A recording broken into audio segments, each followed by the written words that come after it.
Después de que Jesús nació en Belén de Judea en tiempos del rey Herodes, llegaron a Jerusalén unos magos procedentes del oriente. Así comienza el capítulo 2 del libro de Mateo que vamos a estudiar el día de hoy. Buenos días, levántate y resplandece, porque la gloria de Dios ya llegó para ti. Muy bien, el capítulo 2 de Mateo, para ya entrar en materia, cuenta cómo Jesús pudo haber sido asesinado siendo tan solo un niño por parte del rey Herodes el Grande, quien gobernaba cuando Jesús nació. De acuerdo con Mateo, resulta que cuando Jesús nació, fue visitado por unos magos, o como los llaman en la Nueva Versión Internacional de la Biblia, unos sabios que habían viajado desde Oriente en búsqueda de un bebé quien había nacido para ser rey. Cuando la Biblia menciona en otras versiones que eran magos, no se refiere a personas que estén relacionadas con ningún tipo de magia, sino que en griego el término de mago era usado en la antigüedad para describir a sabios, sacerdotes y estudiosos de Persia y Babilonia quienes observaban las estrellas y sus movimientos. Esto sugiere que estos sabios podrían haber estado atentos a ciertos fenómenos astronómicos, en gran parte porque esa promesa de que llegaría el Mesías se había difundido también hacia otras esferas, no solo era conocida por el pueblo judío, así que se podría decir que los pueblos alrededor de los judíos, que también habían escuchado sobre esta profecía y creían en ella, podían también estar entonces a la expectativa. Incluso en las mismas escrituras sagradas hebreas, es decir, en nuestro Antiguo Testamento, el Mesías era anunciado como una estrella que saldría de Jacob, quien hizo parte del linaje de Jesús, como lo vimos en el episodio de ayer. Así que se presume que estos sabios que estudiaban las estrellas, cuando vieron algo inusual, entendieron que el Mesías pudo haber llegado ya al mundo y entonces deciden emprender un viaje para buscarlo. Pero esto es importante interpretarlo desde el mensaje profético que ya había anunciado que esa estrella vendría de Jacob y que además ya mencionaba a Israel como el lugar de nacimiento del Mesías, lo que también determina el viaje de estos sabios. Ellos ya sabían a dónde tenían que dirigirse. Y esto no debe ser visto quizás desde una interpretación de astrología moderna, porque no es el movimiento de las estrellas lo importante de esta historia, sino el cumplimiento de una profecía que había sido anunciada mucho antes y que se estaba cumpliendo al pie de la letra, que es lo increíble. Era importante hacer esa aclaración. Y aquí viene una más. Sé que nosotros normalmente pensamos que fueron 3 los magos que visitaron a Jesús después de su nacimiento, pero la Biblia no especifica que hayan sido 3 y tampoco especifica sus nombres.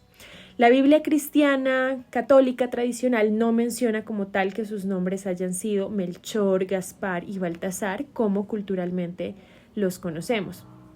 Esa teoría de los 3 reyes magos con estos nombres surge de lo que se encontró en textos apócrifos, es decir, textos que no entraron en el canon de la Biblia cristiana católica tradicional. Por ejemplo, el Evangelio Armenio de la Infancia, que es un texto apócrifo y que data del siglo VI después de Cristo, describe a los 3 magos como Melchor, Baltasar y Gaspar, algo que con el tiempo se popularizó y también se hizo intencional la idea de que los magos o los sabios representaran a diferentes razas como algo simbólico de que ese Mesías, es decir, Cristo, llegaba como Salvador no solo de los judíos, sino de todas las naciones. Pero había que hacer también esa aclaración de que la Biblia no especifica que hayan sido solo 3 magos y tampoco menciona sus nombres. Bueno, entonces, ya después de estos paréntesis, sigamos con la historia del capítulo 2 de Mateo. Pues resulta que estos sabios llegan primero a Jerusalén y ahí empiezan a manifestar que querían encontrar al Mesías porque querían adorarle.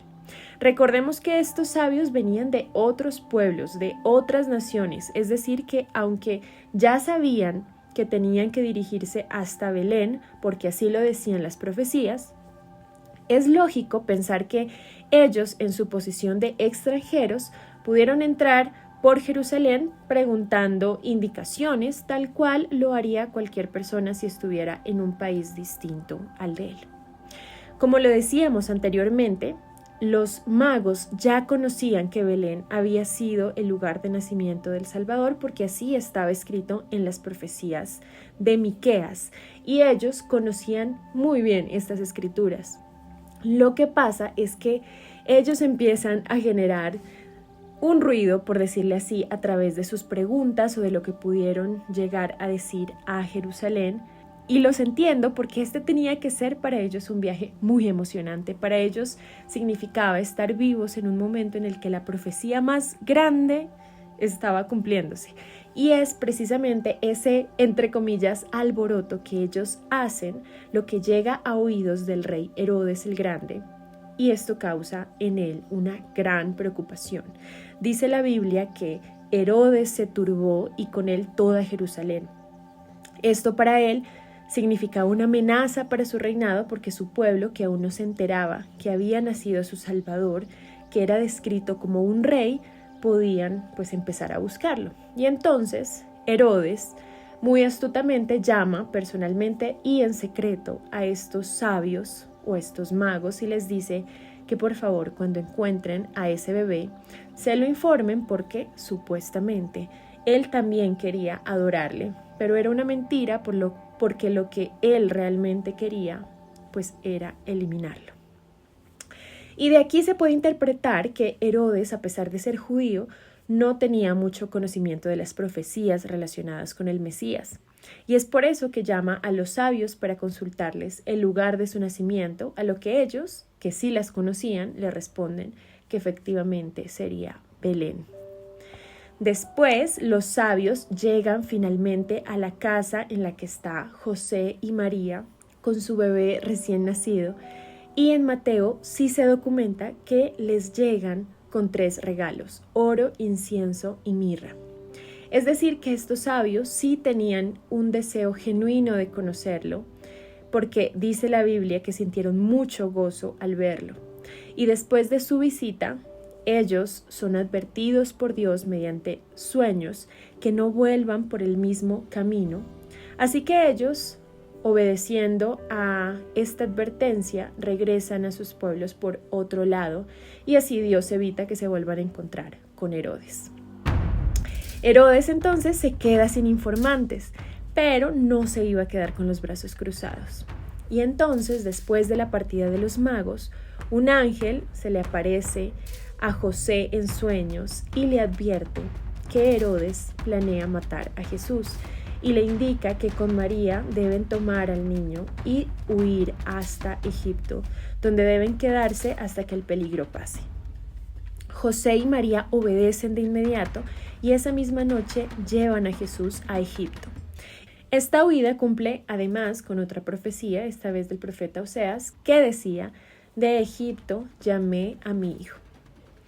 Herodes entonces, enfurecido de que esos sabios no hayan regresado y temiendo aún más por su trono, ordena la matanza de todos los niños varones menores de 2 años en Belén y los alrededores.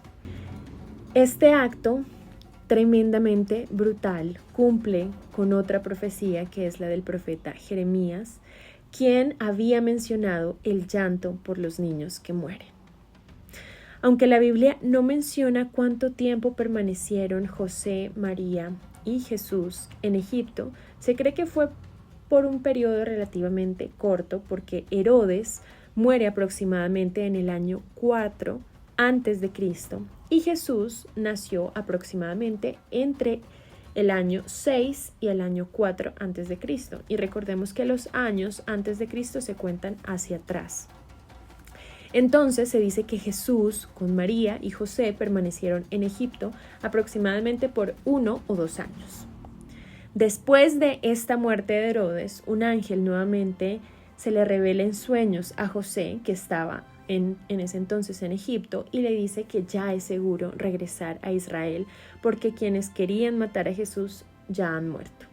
Entonces José obedece, regresa a Israel con su familia, pero al enterarse de que Arquelao, el hijo de Herodes, continuó gobernando Judea o Israel, teme entonces regresar a Belén. Y Dios lo guía en sueños para que en vez de Belén se establezca en Galilea. Así que ellos terminan mudándose a la ciudad de Nazaret, que era más que una ciudad, una pequeña aldea de Galilea. Y con esto nuevamente se cumple otra de las profecías, en la cual se decía que el Mesías sería llamado Nazareno y que el mismo Mateo menciona. Aunque en la Biblia no hay una fuente específica de qué profeta en el Antiguo Testamento lo dijo, sí se entiende que de pronto en la tradición oral se mencionaba esta profecía y Mateo la escribe como un cumplimiento de eso, de lo que era conocido en el pueblo judío como otro de los detalles de ese rey que iba a venir a salvarlos. Este segundo capítulo de Mateo muestra el reconocimiento de Jesús como el Mesías, no solo por judíos, sino también por gentiles, como los magos, y subraya la oposición violenta que enfrenta Jesús desde su nacimiento. Cada evento, la visita de los magos, la huida a Egipto, la matanza de los niños inocentes y el asentamiento en Nazaret, cumple profecías del Antiguo Testamento. Así que Mateo logra en este capítulo presentar a Jesús efectivamente como el Mesías, como ese rey que vino a dar cumplimiento a esas promesas mesiánicas. Algo que, como lo decíamos en episodios anteriores, era muy importante de anunciar de esta manera porque mucha gente todavía necesitaba entender que Jesús no era ningún personaje que apareció de la nada y que se hizo famoso porque sí, sino que en verdad correspondía no a una ni a dos, sino a una serie de profecías que habían sido anunciadas mucho antes de su nacimiento. Estas eran como las señales que podía tener no solo el pueblo judío, sino todos aquellos que creyeran en él como el Mesías para que verdaderamente pudieran creer que él lo era. Y así termina este capítulo. Amado Dios, te damos las gracias por revelarnos tu poder por medio de este capítulo del libro de Mateo. Te pedimos que continúes hablándonos de ti y permitiéndonos conocerte por medio de las Escrituras. Trae motivación a nuestras vidas para que podamos seguir estudiándote y adorándote genuinamente como lo hicieron esos sabios que visitaron a Jesús tras su nacimiento. Protege nuestras vidas, haz que en ellas se cumpla tu voluntad y líbranos de cualquier mal que pueda sucedernos. En el nombre de Jesús. Amén. Recuerda que este es el día que hizo Dios para ti. Disfrútalo y alégrate.